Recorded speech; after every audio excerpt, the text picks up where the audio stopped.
વહાલા હરિભક્તો, આજના સ્વામીશ્રીના દર્શન. અમારી આ જીગર સ્ટુડિયો ચેનલને લાઈક, શેર અને સબસ્ક્રાઈબ કરવાનું ભૂલતા નહીં. જય સ્વામિનારાયણ.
ઘડતર વગરનું જે જીવન છે એ આવી રીતે કાચા હીરા જેવું કહેવાય. એમાં દેખાવ, શોભા કે એની કિંમત એવું કે વિશેષ હોય નહીં. મને સહેજે ગુસ્સો આવી જતો હતો અને તેના ઉપર કાબુ હું રાખી શકતો નહોતો. હું મારા માતા પિતા સામે બોલતો અને દરેક જગ્યાએ મારો જ એકડો સાચો, મારી જ વાત સાચી. તો નિયમ ધર્મની બાબતમાં ખૂબ જ શિથિલતા હતી. જીવનમાં નિયમિતતા અને સમયનો સદુપયોગ કરવો તેવું કંઈ હતું જ નહીં. ઘડતર પામેલો જે હીરો છે તો એની કિંમત એ ઘણી વધી જાય છે. આ હું ગુસ્સો કરું છું તો તેનાથી મન સ્વામી મહારાજ રાજી થશે. તો એ જ વિચાર જ્યારે મનમાં આવે છે તો ત્યારે જે પણ કઈ નાનો મોટો ગુસ્સો હોય તે તરત જ ક્ષમી જાય છે. મને અહીંયા આવીને એવું થાય છે કે આપણે આવું તોછડું વર્તન એ નહોતું કરવા જોઈતું, અને તેવી પ્રેરણા મને યુવા તાલીમ કેન્દ્રમાંથી મળે છે. તાલીમ દરમિયાન નિયમ ધર્મની દ્રઢતા ખૂબ આવી ગઈ. આ યુવા તાલીમ કેન્દ્રને ખૂબ ખૂબ આભાર આપું છું કે મને જીવનમાં નિયમિતતા અને સમયનો સદુપયોગ કઈ રીતે કરવો તે શીખવાડ્યું. આ પ્રકારે આપણે જ્યારે ઘડતર જે આપણા જીવનનું થાય ત્યારે એ વખતે આપણામાં સરળતા આવે છે અને એ પ્રકારનો જે આપણામાં દંભ કે માન એ બધું હોય એ ધીરે ધીરે નીકળી જાય અને દાસ ભાવે વર્તાય. આ બધું આ ટ્રેનિંગમાં આપણને જે કંઈ વાત કરવામાં આવે તેમાં આ બધું આપણા જીવનના ઘડતર માટેનું છે. મહંત સ્વામી મહારાજ પણ એમના ઉપદેશમાં વારે વારે એ કહેતા હોય છે, એટલે હવે તમે બધા પથ્થર થઈને આવ્યા છો, ગુલાબ થઈને જશો. The question is coming from Kakabai, and it's going to the most learned sadhu, right? Yes. Bhagwan Swaminarayan, yes. So I would like to add a point here, as you mentioned earlier, that this is really something unique about Vachanamrit and Swaminarayan Sampradaya altogether, that the smallest of a person who hasn't had any kind of formal education in any of our scriptures, leave alone Sanskrit. I don't think he had a better education of Gujarati even.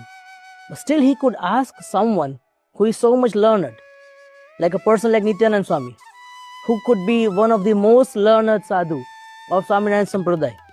So if we look at the life of Nityanand Swami, he has studied all the scriptures, right from the Ved to Bhagavad Gita, to Ramayana, Mahabharata, Bhagavad Puran, all the Purans, Upanishads. He has studied them all.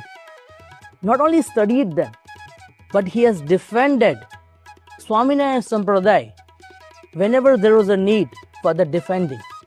Be it Junagadh, be it Umret, be it Vadodara or Ahmedabad. He has participated into Shastra. That means discussion of scriptures. Debate, yeah, exactly. And it was funny because he used to go to these debates with like many carts or something. 7 carts, exactly. So Sayaji Rao Gaikwad was knowing about Nityanand Swami and how scholar he was. So Sayaji Rao Gaikwad told his scholars, what about Nityanand Swami is there for the debate? I know none of you would be able to stand before Nityanand Swami. What would you do? So they had the answer for this as well. They told Nityanand Swami is not going to be part of this debate. And Nityanand Swami right now is in Vadodara. So of course there is no way that he will be participating into the debate in Ahmedabad. So Sayaji Rao Gaikwad came to know about the ill intentions of these scholars. Sayaji Rao Gaikwad told them, okay, fine, no problem, you can go, but there is a condition. If you go there, if you lose, I'll stop all the payments or all the salaries that I give you. The term for that is Varshasan. That the annual salary that I give you, I'll stop them if you lose there. Those scholars said, no, fine, we're fine with that, because we know Nityanand Swami is not there, then we are the winner. Same time, Sayaji Rao Gaikwad sent one of his messengers to Nityanand Swami and told him, go participate in the debate. I will write to the Acharya of Ahmedabad that he should be allowed to participate into this debate. And this is the time when Nityanand Swami went with 7 carts of pustaks, with 7 carts of scriptures with him. And he went there, he participated in the debate, and he defended Swaminarayan Sampradaya. This is who Nityanand Swami was. And now Kakabai is asking something to a scholar of this level. Surat અને દક્ષિણ ગુજરાતની ધરાને વધુ મોહક બનાવતું ભવ્ય સ્વામિનારાયણ અક્ષરધામ રચાઈ રહ્યું છે સુરતના આંગણે. જી હા મિત્રો, સુરત નગરી તેની અનેક વિશેષતાઓથી ભારતના નકશામાં આગવું સ્થાન મેળવી રહી છે. તેમાં એક વિશ્વ સ્તરનું ભવ્ય નજરાણું ઉમેરાઈ રહ્યું છે, BAPS સ્વામિનારાયણ અક્ષરધામ. ગુજરાત, પાટનગર, ગાંધીનગર, ભારતની રાજધાની દિલ્હી અને અમેરિકાની ધરતી પર ન્યૂજર્સીમાં ભારતીય સંસ્કૃતિના આંતરરાષ્ટ્રીય નજરાણા સમાન સ્વામિનારાયણ અક્ષરધામની રચના બાદ હવે સુરતની ધરતી પર ભવ્ય સ્વામિનારાયણ અક્ષરધામ બંધાઈ રહ્યું છે. ઉલ્લેખનીય છે કે આ સ્વામિનારાયણ અક્ષરધામની રચના કરનાર BAPS સ્વામિનારાયણ સંસ્થા હિન્દુ મંદિરના નિર્માણ માટે વિશ્વભરમાં એક આગવો રેકોર્ડ સ્થાપિત કરી ચૂકી છે. મહાન સંત વિભૂતિ બ્રહ્મ સ્વરૂપ પ્રમુખ સ્વામી મહારાજની પ્રેરણા અને પ્રચંડ પુરુષાર્થથી હાલ 1600 કરતા વધુ મંદિરો એ કાર્યરત છે અને જેમાં એક ઉગીને આંખે ઉગડે એવું નૂતન એ નજરાણું એટલે કે સુરતનું ભવ્ય સ્વામિનારાયણ અક્ષરધામ એ જ શૃંખલાની અંદર એ ઉમેરાઈ રહ્યું છે, જે પરમ પૂજ્ય મહંત સ્વામી મહારાજની પ્રેરણા અને આશીર્વાદથી સુરતની ધરતી પર આ ભવ્ય નજરાણું ટૂંક જ સમયની અંદર આકાર લેશે. મહાન સંત વિભૂતિ પરમ પૂજ્ય મહંત સ્વામી મહારાજે કેટલાક સમય પહેલા આ સ્વામિનારાયણ અક્ષરધામનો શિલાન્યાસ કર્યો હતો. તાજેતરમાં તેઓના કરકમળો દ્વારા મહામંદિરના પ્રથમ સ્તંભનું આરોપણ પણ કરવામાં આવ્યું હતું અને હાલમાં રાજસ્થાનના BAPS સ્વામિનારાયણ સંસ્થાના સમર્પિત સ્વયંમુખ સેવકો દ્વારા આ મહામંદિરના પથ્થર ઘડતરનું કાર્ય ખૂબ જ વેગપૂર્વક ચાલી રહ્યું છે. ટૂંક સમયમાં જ આ અક્ષરધામનું નિર્માણ કાર્ય સંપન્ન થશે ત્યારે સુરતની રોનકમાં એક આગવું તેજસ્વી આકર્ષણ ઉમેરાઈ જશે. ઉલ્લેખનીય છે તેનાથી સુરતના ટુરિઝમની દ્રષ્ટિએ પણ ખૂબ લાભ થશે. આ મહામંદિરનું નિર્માણ વહેલી તકે સંપન્ન થાય તેની સુરતવાસી આગવી પ્રતીક્ષા કરી રહ્યા છે. અમે 1972 કે 3માં એક અમારો પંચમહાલ જિલ્લો છે, ડિસ્ટ્રિક્ટ પંચમહાલ ઇન ગુજરાત, અને ત્યાં ડેમ બને છે બહુ મોટો. હવે બની ગયો છે દીવડા કોલોની, એટલે કડાણા ડેમ. એ ડેમ બનતો હતો ડેમ. અને એના એક વખતના એક્ઝિક્યુટિવ એન્જિનિયર એક જેઠવા કરીને હતા, એ અમારા જૂના ફ્રેન્ડ પણ હતા. એના ઘેર સ્વામીજી ગયેલા અને ત્યાં પલંગ હતો. પલંગ તો ખબર પડે છે ને, કોટ એટલે બેડ મોટો, એટલે અને એ બધો ગવર્મેન્ટનો બેડ હતો ને, એટલે એમાં વચ્ચે પ્રમુખ સ્વામી બેઠેલા, કોર્નર ઉપર મહંત સ્વામી બેઠેલા, આ બાજુ ડૉક્ટર સ્વામી બેઠેલા, વચ્ચે ઠાકોરજી હતા, હરિકૃષ્ણ મહારાજ, અને હું નીચે બેઠેલો પેલી બાજુ. અને પછી ના, હું ત્યાં નહોતો, હું બીજા રૂમમાં હતો. અને પેલા પીપી જેઠવા ત્યાં બેઠેલા. અને એ વખત some big officers of Gujarat electricity board એ બધા સ્વામીના દર્શન કરવા આવ્યા. એટલે એ બધા આવ્યા એટલે પીપી જેઠવાને થયું કે મારા ફ્રેન્ડ વિવેક સાગર છે, એ વખત મારું નામ નારાયણ ભગત હતું, કે હું ઇન્ટ્રોડ્યુસ કરું. એટલે મને બોલાવ્યા આવ્યા કે come and see our friends આમ તેમ. એટલે હું ગયો. મારે બેસવું ગયા, પલંગ તો ફિટ હતો, તો બાજુમાં એક ખુરશી હતી. આ બાજુ મહંત સ્વામી કોર્નર પર બેઠેલા એન્ડ એની બાજુમાં એક ખુરશી હતી. એટલે એ ખુરશી છે ને થોડી અંદર હતી, ઇનસાઇડ. પલંગ થોડો આગળ હતો. એટલે હું ખુરશી ઉપર જઈને બેઠો, મને કાંઈ બેસો. એટલે મહંત સ્વામીના મનમાં એમ થઈ ગયું, હી થોટ કે Narayan Bhagat is inside, so this people are not able to see him properly. એટલે હું જરા આમ થોડો બેક જાઉં, આમ બેસું તો દે કેન સી મી. એટલે એ છે ને પલંગમાં જ આમ ખસ્યા, અને પલંગમાં ખસ્યા ને પલંગ તૂટી ગયો આખો કરતો. પલંગના પેલા અંદરના હોય ને બધા લાકડા, એ બધા છૂટા પડી ગયા. પ્રમુખ સ્વામી અંદર, ઠાકોરજી અંદર,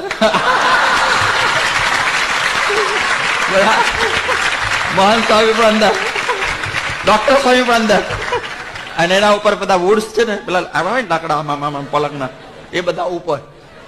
ભારત હું તો ખુરશી ઉપર હતો, મને કઈ નહોતું થયું. પછી પેલા સાહેબો આવેલા ને બધા ઓફિસર્સ, એ બિચારા કાઢવા પડે. એવું નાટક થયું. પછી બધા કે બધા એનાલિસિસ કરવા માંડ્યા, એનાલિસિસ કે જો આ કેવી રીતે બન્યું આવું. પછી કે જો વિવેક સાગર આવ્યા એટલે એવું થયું. મેં કહ્યું જો હું આવ્યો નથી, મને બોલાવવામાં આવ્યો, આઈ વોઝ કોલ્ડ, હું તો બાજુના રૂમમાં બેઠેલો, એટલે આ પ્રમાણે આવું થયું.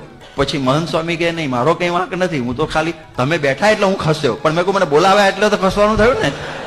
એને બહુ મજા આવી એ વખતે, હજી પણ એ યાદ છે, સ્વામીને બરોબર યાદ છે, કારણ કે બધા પડી ગયેલા અંદર, માંડ માંડ બધાને કાઢ્યા.